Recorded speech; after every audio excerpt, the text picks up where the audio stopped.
నమస్కారం అండి. ఈరోజు మనము చింతకాయ ఊరగాయతో మనం పచ్చడి చేసుకుందామండి. అలాగే చింత చిగురుతోటి మనము పప్పులుసు చేసుకుందాం. ముందుగా మనం పచ్చడికి అలా వేయించి పక్కన పెట్టుకుందామండి. మిరపకాయలని చూడండి, కాసిన మిరపకాయలు వేసి వేయిస్తూ ఉన్నాను. దాంట్లో కొంచెం వేగాక మనం కాసిన దాంట్లో దినుసులన్నీ వేసుకుందామండి.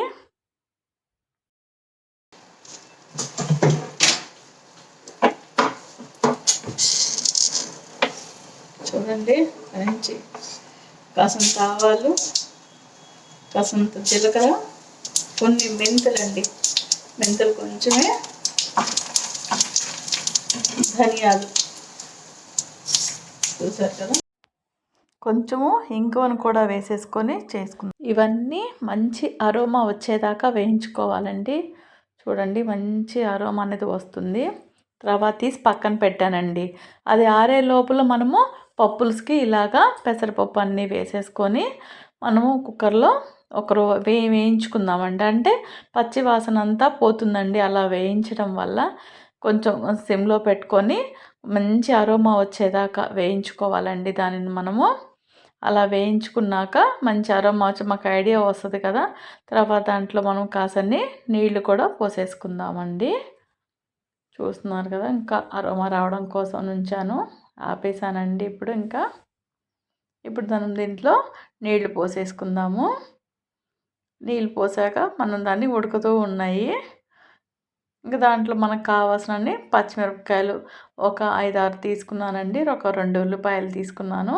ఇవన్నీ మనము ఇలా చక్కగా ఒక్కొక్కటి కోసేసుకుందాము. కోసుకొని మనము దాంట్లో కుక్కర్లో వేసేసుకుందామండి.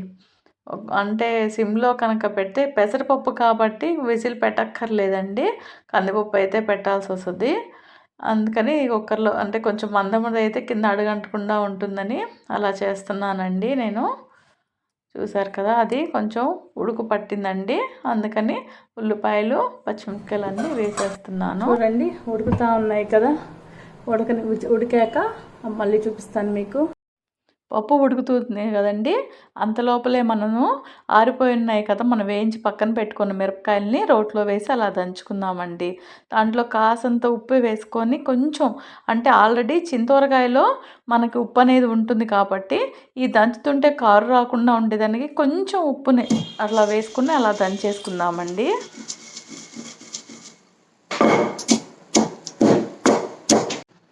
చూడండి, బాగా మెదిగింది కదా. ఇప్పుడు మనం దీంట్లో చింత కూరగాయని వేసుకుందామండి. ఇప్పుడు మనం చింతూరగాయ దాంట్లో వేసుకుందామండి. సంవత్సరానికని ఒకటేసారి అమ్మ మనకి అలా చేసి పెడుతుంది కదా, అందుకని దాన్ని తీసుకొని అలా వేసుకొని దంచుకుంటూ ఉందామండి. అమ్మ నాకు దాంట్లో ఎటువంటి విత్తనాలు లేకుండా నీట్గా క్లీన్ చేసి అన్నీ సాఫ్ట్గా పంపిస్తుందండి. ఒకప్పుడైతే పాతకాలంలో విత్తనాలతోటి ఉండేవండి. కొంచెం నీళ్ళల్లో వేసేసుకొని ఆవుల విత్తనాలన్నీ తీసేసేవాళ్ళండి. అలా తీసి దంచుకునేవాళ్ళు. ఇప్పుడు మనం కొంచెం బాగా మెదిగింది కదా, టేస్ట్ చూసేసుకుందాము. ఏమన్నా ఉప్పు తగ్గిందా, ఏదన్నా పులుపు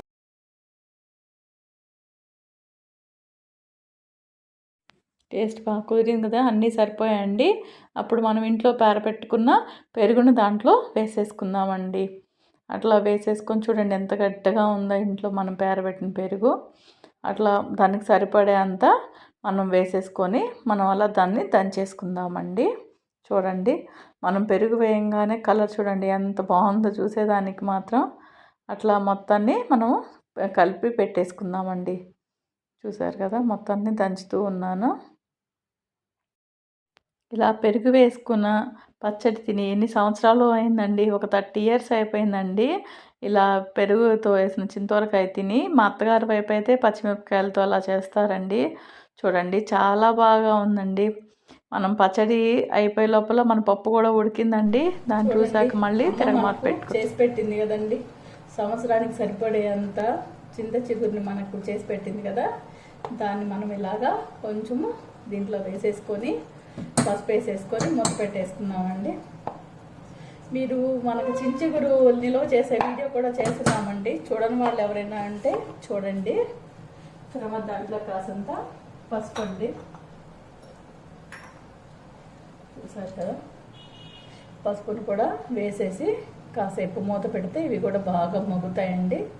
తర్వాత మనము ఎనుపుకొని తిరగమాత పెట్టేసుకున్నాము. ఉడకనే అలా పప్పు ఉడికే లోపల మనము మిగతా పచ్చడిని కూడా అలా దంచేసుకుందామండి.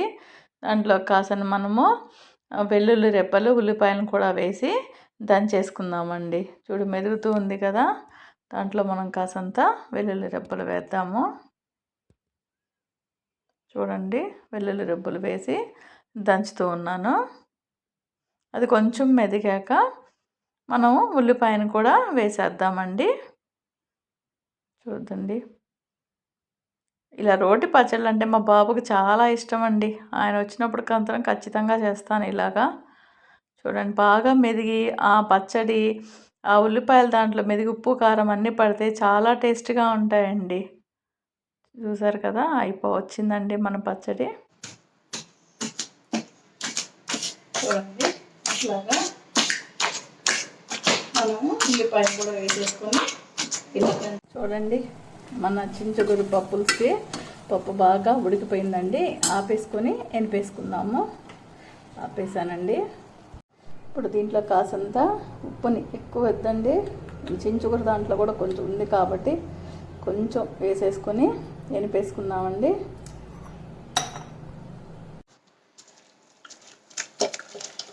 పప్పును మనం బాగా ఎనిపేసుకోవాలండి. రండి, నీళ్ళు పోసేద్దాము.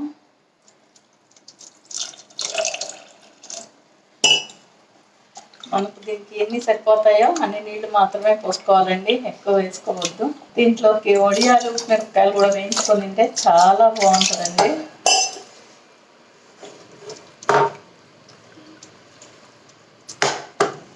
ఇప్పుడు ఒకసారి మనం టేస్ట్ చూద్దాము.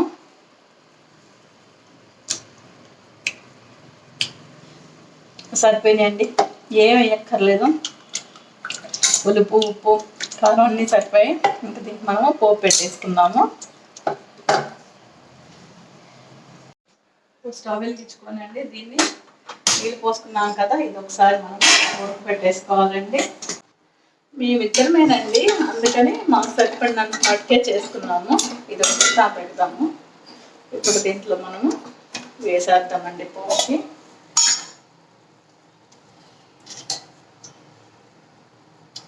ఉల్లిపాయలు దాంట్లోనే వేసున్నాం కాబట్టి ఏమంత వేయక్కర్లేదండి.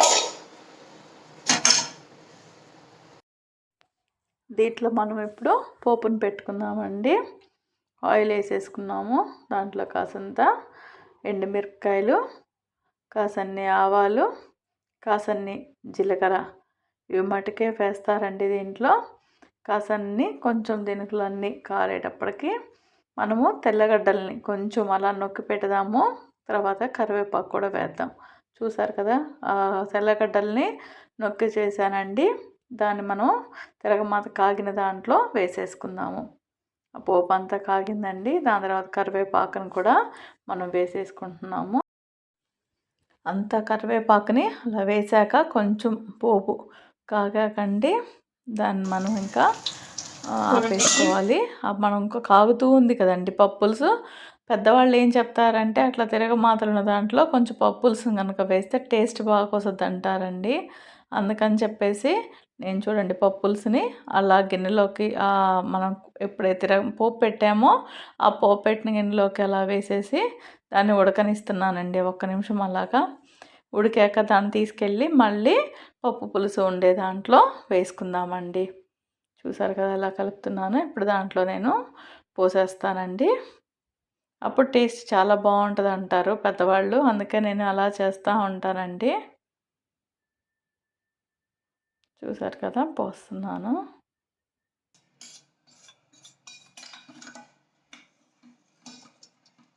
చూడండి, మన చించుగురు పప్పు రెడీ అయింది. మన పప్పులుసు రెడీ కదండి. దాంట్లోకి ఉప్పుమిరపకాయల కాంబినేషన్ చాలా బాగుంటుందండి. మా వారికి చాలా ఇష్టం ఉప్పుమిరపకాయలు అంటే, అందుకని అవి కూడా మనము వేయించేసుకుందామండి. ఆ ఉప్పుమిరపకాయలు కూడా మనం పెట్టినాయనండి. మన ఛానల్లో కూడా వీడియో ఉంది, చూడండి వాళ్ళు చూడండి. చూడండి, మన ఉప్పుమిరపకాయలను వేయించుకున్నాము. మన పప్పులుసు రెడీ అండి. ఇక మనం పచ్చడికి పోపును ఇప్పుడు మన దగ్గర ఉండే చింతవరకాయ పచ్చడికి పోపు పెట్టుకుందామండి. ఇప్పుడు మనం పచ్చడికి పోపును పెట్టుకుందామండి. నూనెను వేసేసుకుందాము. పచ్చడి ఎక్కువగానే ఉంది కాబట్టి కొంచెం ఎక్కువగా నూనె వేసుకుందాము. దాని తర్వాత మనము ఎండుమిరపకాయలు, ఆవాలు, జీలకర్ర, పచ్చి శనగపప్పు, మినపప్పు అన్నీ వేసేసుకొని అలా కొంచెం దోరగా వేయించుకోవాలండి. దాంట్లోకి మనం కనుక పచ్చడిలో వేయకపోతే తెల్లగడ్డలు కొంటే వెల్లుల్లి రెబ్బలు కూడా దాంట్లో వేసేసుకొని వేయించుకోవచ్చండి. అవన్నీ బాగా కాగాక చక్కగా కరివేపాకును కూడా వేసి అలా వేయించేసుకుందామండి. అప్పుడు మనం దంచి పెట్టుకున్నాం కదండి పచ్చడిని, దాంట్లోనే వేసేసి బాగా కాసేపు ఉడకనివ్వాలి. ఎందుకంటే మనం పెరుగు అన్నీ వేసున్నాం కదండి, తొందరగా చెడిపోతుంది. అది చెడిపోకుండా ఉండేదానికి ఇలా కాసేపు ఉడకనిస్తే చాలా బాగుంటుందండి టేస్ట్. ఎక్కువ రోజులు కూడా మనకి దాన్ని నిలువ ఉంటుందండి. బాగా ఉడికిందండి. తర్వాత మనం తీసుకున్న జార్లోకి తీసేసి పెట్టుకుంటున్నాం మన పచ్చడిని. చూడండి మన పచ్చడి అయిపోయిందండి. వేడి వేడి అన్నంలో మనం ఇది వేసేసుకొని తింటుంటే నిజంగా చాలా బాగుంటుందండి. ఇంకా తినేద్దాము. ఈయన కూడా ఆకలి అంటున్నారు, పెట్టేస్తాను ఆమెకి. ఓకే అండి, థ్యాంక్ యూ. ఇదిగోండి మా వారు తింటున్నారు.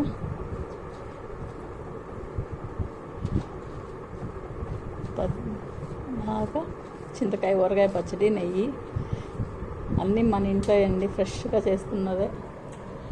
చూడండి చించుకూర పప్పులుసు, మన ఉప్పుమిరపకాయలు, పెరుగు. ఇదండి ఇవాళది. ఏమండి ఎలా ఉందండి?